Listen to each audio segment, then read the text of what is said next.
Piešťanské kúpeľné oplátky už nie sú v móde. Aspoň to si myslí Mariena, ktorá sa rozhodne tento zaužívaný trend zmeniť. Kto by však bol povedal, že jej v tom všetkom pomôže Barlo Lamač. Ak ste zvedaví, čo v tejto časti povystrájali naše babky, budete naozaj prekvapení.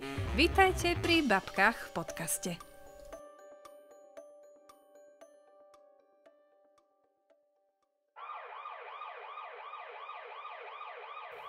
Anička, poďme prosím ťa, na kolo na dvom moste tie voláke haló. Očula som, jak žandári hulákajú po celom meste. No doho vie, čo sa stalo. Hádam len nie nejaké nešťastie. Čulekity, to je sama tragédia. Ale neočujem záchranné systémy, iba tie bezpečnostné. No tak to asi čapli volákeho lumpa. Ale koľko tam stojí, jak kúka ľudí. No to som zvedavá. Poďme bližšie, nech... Jaškové oči, niekto prečmáral náš slávny nápis na mostce. No toto, že si dovolil niekto takto pošpiniť a zneúctiť našu kultúrnu památku. Toto nebeské dielo doktora Beluša. Však on bol taký šikovný a dobrosrdečný človek s pravítkom v oku. Anička, čo je to tam prosím ťa napísané? Však ja nemám okuláre, nevidím. No dočkaj, zaostrím. Stan a poď si kúpiť vajco. No tak to je nehanebnosť. To isté musel dakto napísať zo zahraničia. Však to není ani spisovné správne a isto sa chceli priživiť na našej píšanskej vajcovke. No, že by už aj tu spenažili a museli si to ľudí placiť? Ja neviem. Ja si vždy len lognem do huby tej vajcovky, no nerobí mi to dobre.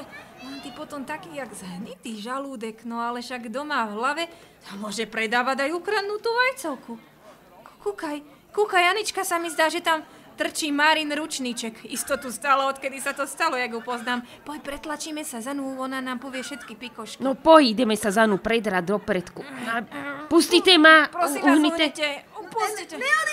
Neodídem odtálto, placím dále a nemôžem byť ja, sem, nemôžem, no? Tak to má podrž, Anička, že ak Mara sa tam spína, ak najväčší vetrelec. Že by bola prámy svedek?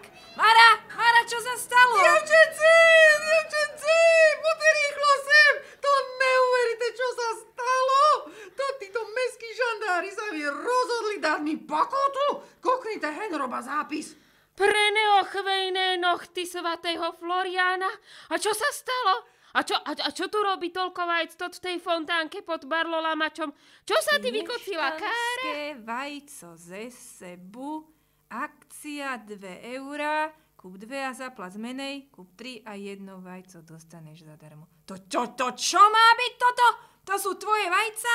Je to verejný priestor a Barlo Lamač ešte nestríka, tak snáď to môže predávať tu vajca. Akurát sa snažím vysvetliť týmto pánom ze stranlýma zbranama, že vajca sú prevelice zdravé a že naše mesto už nemôže profitovať iba z oplátek. Vajca k Piešťanom patrá jak hlava ke krku. O tom žiadna. Marienka, ale to sa takto nerobí. To si musíš splniť ohlasovacú povinnosť. Videla som to v správach a na takéto kšefty je predsa rínek. Jeminečky, a pred kostolom sú sliepky. Mne z toho asi oči vytečú. Panenka skákavá. A čo si to spravila s tým chudákom Barlo Lamačom? No však som ho len umila, však bol celý ochydaný. Zebrala som cirochovú kefu a poradného odrhla. Teraz mi robí reklamu. Parták aj aký silák. Ale na kultúrne památky sa nesahá. A ešte aj z cirochovú kefu. Vieš, akú to má hodnotu, keby si mu uvalila barlu.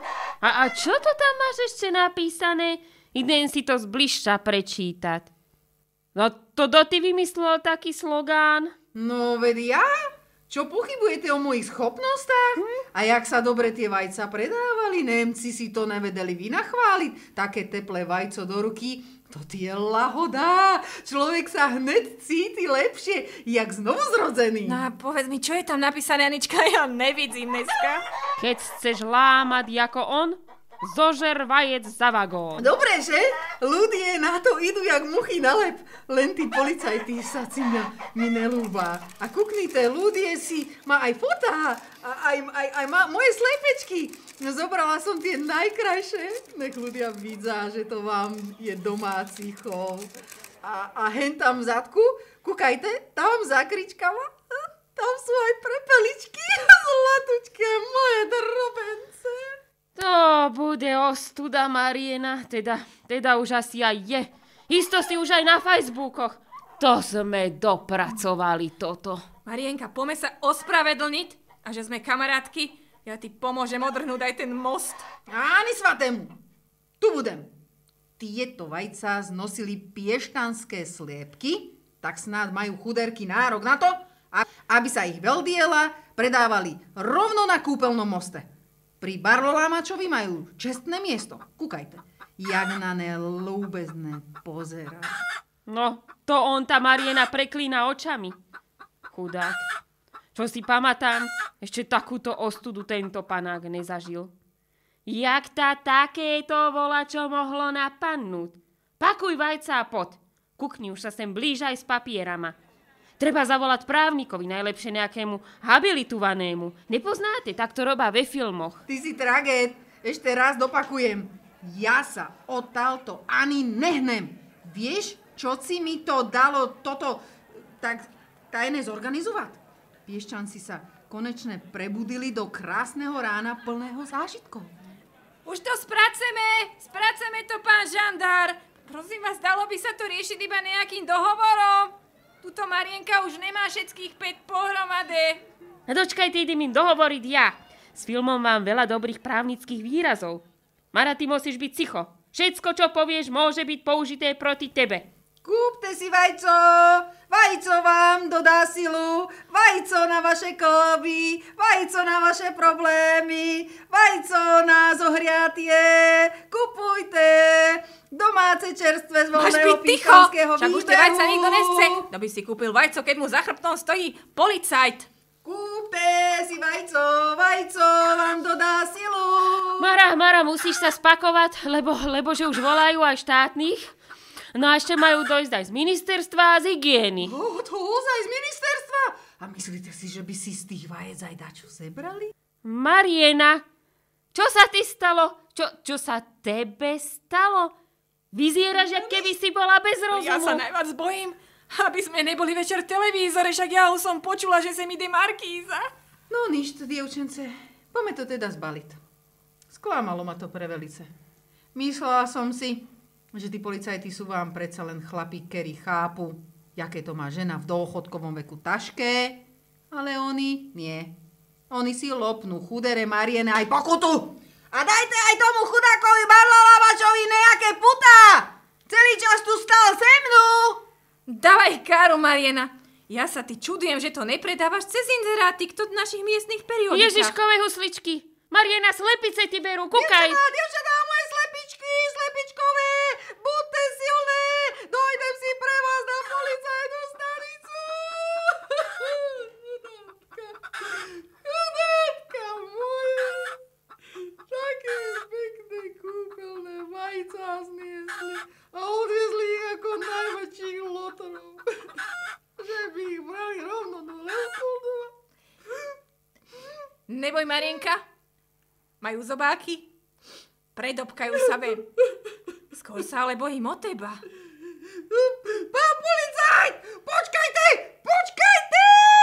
Ja musím ísť s tým mojim slepkám, neberte mi ich! Sú moje všetko! Idem za nimi ešte raz, však nevedzá tie slepice ani poráno chytiť.